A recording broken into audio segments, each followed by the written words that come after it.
Hello, everyone. I'm Kristy Bird MaKieve. I'm the CEO and GME Administrator of Healthy Rural California, and I wanted to give an update on our progress these past few months. Today is July 6th, and it's just really an exciting moment for those of us who've been working away at a psychiatry residency to be centered in Chico, California, in Butte County, which is north of Sacramento. And we are just wrapping up so many details so that we can submit our psychiatry residency application to ACGME for accreditation at the end of this month. And it's quite the process. The system, the online system is very, it's not just uploading documents, and you have to sort of copy and paste a lot of the information.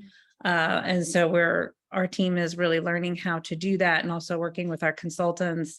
So we have to sort of vet all of the and edit and review and everything in a separate document prior to actually uploading. So it's quite the journey. So even though it's July 6th, we are still like tiny details still have to be worked out. And then we will be ready to actually submit. Of course, our GME committee led by Drs. Wordling, our DIO the committee has to review and approve this, and they are scheduled to do that, to meet on July 27th. So nothing can happen really in terms of submitting this application before they meet and approve of the application. We have learned so much in this journey. The team and I often joke about how we're just ready for the family medicine residency, which will be next, because we know so much now. Like we actually kind of know what we're doing. But of course, we'll work with our consultants again, because they truly do have the expertise, and family medicine is actually very, very different in terms of an application to ACGME for accreditation than psychiatry.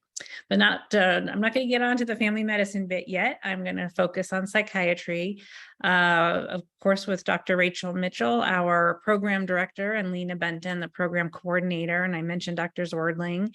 I call us the GME Dream Team because we have just been working tirelessly. It's actually quite a lot of hours over time, especially these last 6 months as we've been working toward finalizing the 4-year block rotation. Psychiatry is a 4-year residency program, and all of the details that go into that. And if you do child and adolescent psychiatry in one location, then that has to be the agreement, but it's kind of like a puzzle where one piece affects the other pieces of the requirements in the curriculum. And so that's been an interesting task to do, and really trying to ascertain who has, the faculty and the ability to commit to teaching residents. It does take time away from clinical work. So then our facility partners have to be aware of that, and then ready to allocate the resources needed to teach all of the residents. So a 4-year curriculum with 4 residents coming in each year. So that will get to a total of, I'm blanking all of a sudden, 16 residents by 2027. The first cohort, if we get accredited in early 2023, then the first cohort can be recruited and then start in June, July of 2027. So the curriculum for psychiatry is really a community psychiatry program. The first year will be in Sacramento. That's all 12 months, 13 block rotations. The VA is our primary hospital partner, and they will be teaching, I think it's at least 4 months with the VA in Sacramento, and then over to UC Davis for several months to learn, neurology and some of the other requirements in the curriculum. And then in addition, heading over to Woodland, which is closer to Sacramento than Chico. And so that would be with Northern Valley Indian Health and their Woodland behavioral health team.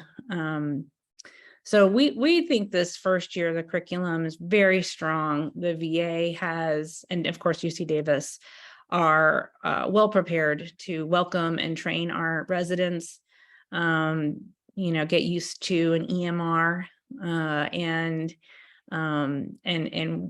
come into a large system that is used to accommodating residents. Year two, the residents will head to Yuba City, which is about 45 minutes north of Sacramento, and then about 45 minutes from Chico as well. So kind of right in between the two. And so Yuba City has the Sutter Yuba Behavioral Health Child and Adolescent outpatient facility as required in year two for the psychiatry curriculum. And also has Ampla Health, and Ampla Health is an FQHC with locations throughout the region, but that particular facility has an emphasis on behavioral health. So that'll be predominantly year two, some other rotations as well. Year three is split. It's the continuity clinic year, and that will be with Behavioral Health Butte County, our primary partner, and with Therapeutic Solutions, also another partner with us since day one, and a private organization, and they have TMS. And so there's some really great continuity clinic experiences lined up for year three. Year four is largely electives. We have the ability at this time in just submitting an application for accreditation to not be too specific with those details. And then we're really looking forward to pulling those electives together once we're accredited with some fantastic partners that I think will provide excellent experiences for the future residents. So that's our curriculum. It has been an incredible journey for almost 3 years now. Actually, we started in August of 2019 down this path, and but especially these past 6 months, we have really pulled together the experience, and also focused on teaching health center funding as our way to move forward, very glad to have Morrison and Company, a local Chico organization that has experts, CPAs, financial planning, a whole bunch of grant experience as well. And that's phenomenal. It's going to be very supportive for this particular point in time. We now have 3 federal grants and 1 state grant. We have been awarded through Butte County Behavioral Health a $1.8 million planning grant to establish a psychiatry residency. Those funds can't be drawn down until we're accredited, but we have this partnership with Butte County Behavioral Health that can help us sort of advance those funds and help us get to accreditation, at which point we can draw down the rest of the funding. So we have this growing grant portfolio, and we're also looking at being 100% grant funded forevermore. So that being the case, it's wonderful to have Morrison and Company really diving into how we got set up over the last couple of years. Of course, we didn't get IRS approval until January 2020. So here we are in July 2022, making great progress, and it's a great pivot point to make sure that we are set up absolutely appropriately and easily able to piece together the different grant funds in a way that is good stewardship. So it's great. It's a wonderful moment in time. And in addition, we have the 4th federal grant is a HRSA grant to plan the Family Medicine Residency, which we hope to be integrated behavioral health, and also very much needed in the community. and looking to get that going August 1st when we are able to start charging to the grant. With family medicine, that will be a 12 total residents in the program, 3 years, 4 residents per year. So that with the psychiatry residency is going to total 28 residents. And so this last grant that we've received enables us to move into a larger office space. I know we just moved into one, right? But we really need to have a classroom space that will accommodate 28 residents. They may not all be doing their didactics together, but for some things, there'll be meetings in different ways. So we know for a fact that 28 residents total is what we'll have to accommodate in our office space, and as a learning, a classroom, basically. And so we have just signed a letter of intent to move down the hall. We're currently in this wonderful office building in Merriam Park. It's brand new, just built. And then this space at the other end of our hallway on the second floor of the Andreas building is not yet done. It's just one big, open, beautiful space with a lot of floor to ceiling windows. It's a great space. I almost don't want to carve it up into smaller offices, but the developer is really passionate about just making it a great space. And so they're going to work with us to make, glass walls so that the conference room doesn't feel like it's been walled apart from the rest of the space. It's going to be great. I have some photos and look forward to sharing them with everyone and sharing the space. So they'll be building that space out over the next few months. And then we probably won't move into it until the end of this year, which works well. We will be hiring a family medicine program director. So if you know anybody who would love to join the team, please do reach out and let me know. That recruitment process goes into effect August 1st. And as well, we'll need a program coordinator, another Lena. If we could clone Lena, I would. But she's been devoted to psychiatry and also institutional coordinator because of all of the ADS system for ACGME is what she's becoming an expert in.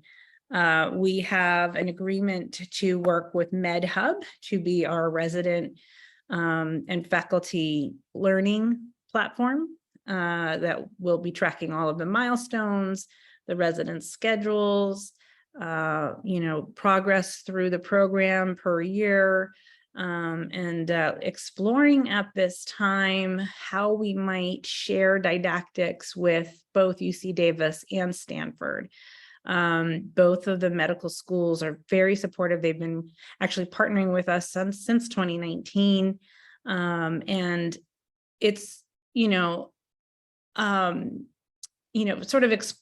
hope we actually have a meeting tomorrow with some really great people to discuss perhaps some grant funding where we can pull together a cohesive program where we're sharing asynchronous, synchronous, virtual, all of the different ways of delivering didactics to our residents. And why not share? So, without a medical school in between Sacramento and the middle of Oregon State, it's really hard to get faculty to come in person to Chico, say, and teach our residents. So how can we get creative and innovative and find ways to share that effort?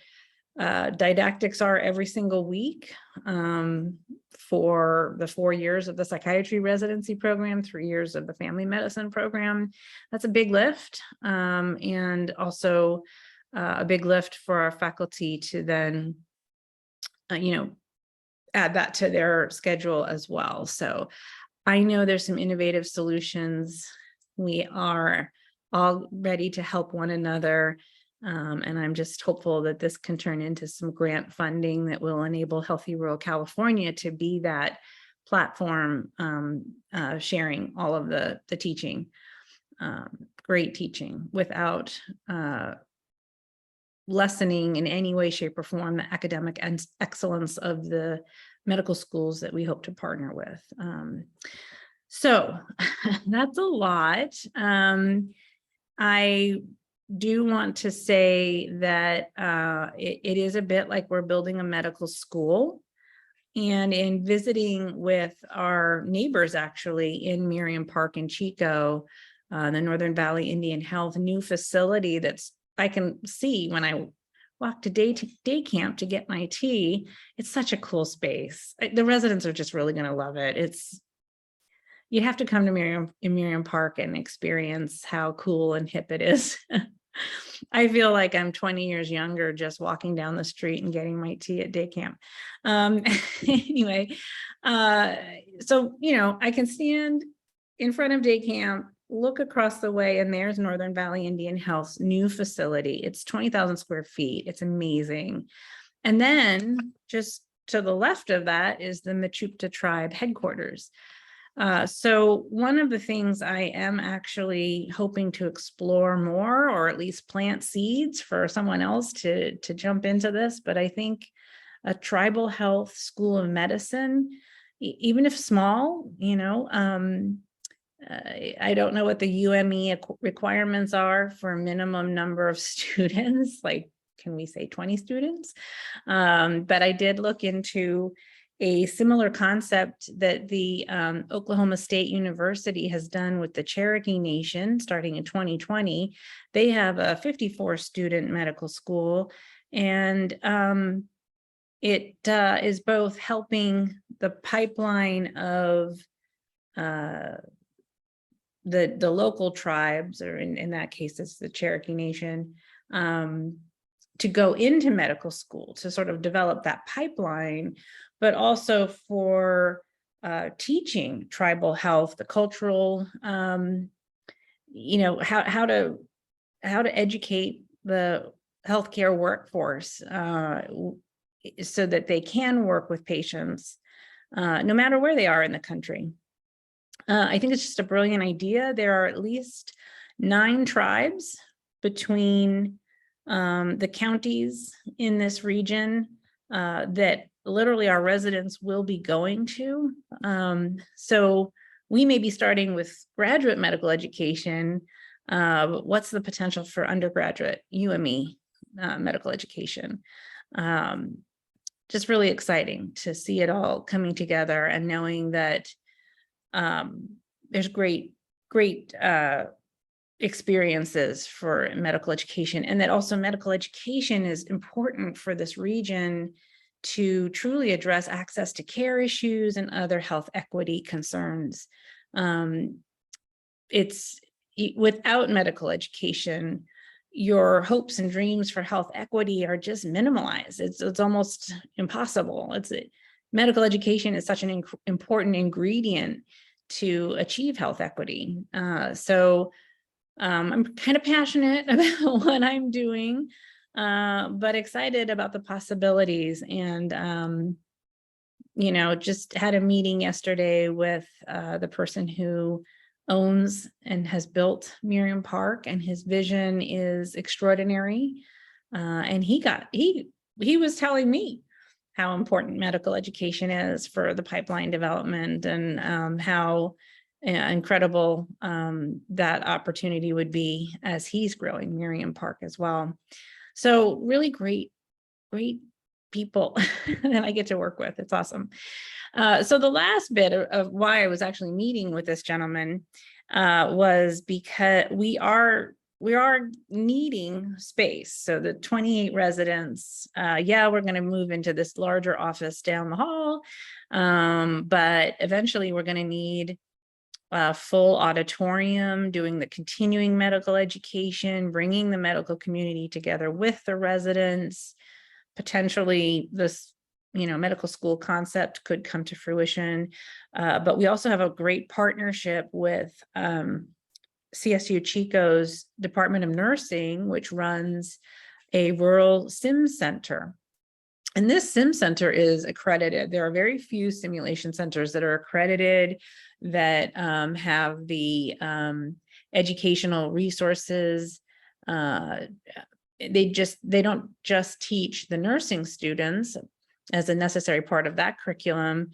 They teach, the local helicopter flight crews. They teach first responders. They have these incredible, high-end virtual mannequins to teach on, a whole host of props to simulate injuries of all sorts, and a great teaching center for all healthcare workforce folks in the northern part of California. So we're really proud to partner with them. We have a steering committee. What we hope to build or create in an existing space is what we call the Health and Technology Education Center. And it would be interprofessional, bringing together medical education, nursing education, and all of the others. It's been in the back of my mind that we should be doing some sort of strategic planning with all healthcare workforce folks in the area. Public health right now there's a lot of funding out there to expand public health education. What more would the community need from a facility that's already bringing together largely the nurses and the medical education together in one facility? But another part of my brain, as we get closer to submitting the psychiatry residency application and starting the family medicine one, is Healthy Rural California needs this facility. And we're going to need it pretty soon. I mean, we'll have all 28 residents by 2027. And you need a good 2 years to build a facility. And the Rural Simulation Center itself will take probably more time, just because it's really high tech. A lot of their classroom space has interaction with their system, their technology, and the faculty are teaching in a different room and then communicating with the classroom. So there's some pretty high-end tech work that has to go into building the Rural Sim Center itself. And we want to be with them. We want this to be interprofessional. We don't want to separate out medical education, because that's been part of this healthcare system problem, is that they haven't, folks haven't been educated together, and then all of a sudden they're supposed to work together and live happily ever after, right? So we believe in the interprofessional space for learning, and want to see that happen. So the Health and Technology Education Center really needs to happen. And I think that's also another key step toward building a medical school itself. And I don't know, we have a lot of great partners moving in that direction. So in August, I'm lining up the Healthy Rural California board meeting, steering committee for HTech, the Health and Technology Education Center. I'm just really picking these threads up and moving them into fruition, as well as starting the planning for the family medicine residency as well. So lots going on. And Healthy Rural California also has this other business line, which is the fiscal management of grants to support the great work of local coalitions, which may not have a formal structure. They may not be a 501c3 themselves, or they may be a 501c3 that has sort of diminished its funding or not been able to get into an innovative space. How can Healthy Rural California help ensure that the efforts continue beyond someone retiring or decline in funding? How can we turn that around? So we have a lot going on, and I will probably be hiring a controller or some sort of fiscal manager to get us through the next few years. But for now, Morrison and Company will set us on the right track and set us up for success. So All good. All right. Well, I'm going to stop there and just say, have a wonderful summer. I don't know about you, but I feel like I'm still running on quicksand with people getting COVID, and I got sick myself in May, and that took a week of just dealing with whatever it was that I had. I tested negative with the COVID test, but yeah, it was icky. So I just want to be back to normal and be able to say, yeah, we're going to meet in person and have that meeting happen. So we're getting there. I just hope everybody's doing well and surviving this. I know many of the doctors that I speak with are also having their colleagues out due to COVID, out because of everybody needing a vacation right now, which I totally understand. So it's just an extra burden for those who are assigned to the clinical operations, day to day, keep it going, seeing patients. So take care, everybody. And I will probably do another recording update in August, just because so much is happening. All right. Thank you so much. Have a great rest of your week, and we will talk soon.